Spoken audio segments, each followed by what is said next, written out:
In this video, we'll take a look at how to use the TI-84 calculator and the normal CDF function on there to find a p-value. And this is going to focus on finding the p-value for a hypothesis test on one proportion. It'll follow example 1 from the class. So in order to do that, first I want to go back and show you what the hypothesis statement looks like right here. So when we take a look at this, you can see the alternative hypothesis is p is less than 0.75. We went through and we did the work to calculate our test statistic, which came out to be negative 1.155. And so we have to determine if that's going to be a lower bound or upper bound first, okay?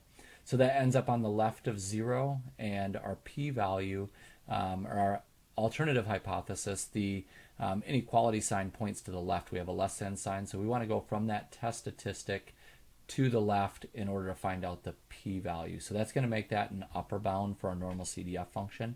So you can see the answer right here. The normal CDF function will input our lower bound, our upper bound, the mean, and the standard deviation of the normal distribution, which are 0 and 1 respectively.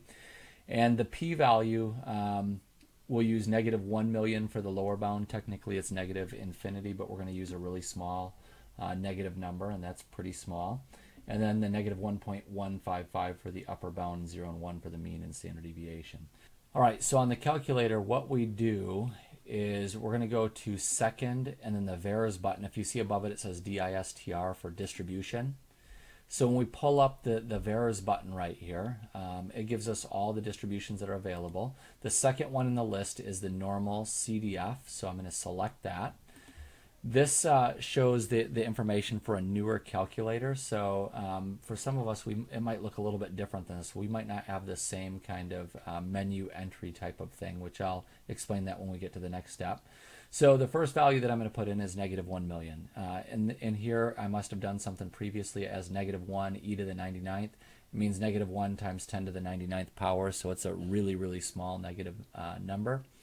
The upper bound is going to be the negative 1.155, and then our mean and our standard deviation will be 0 and 1 respectively.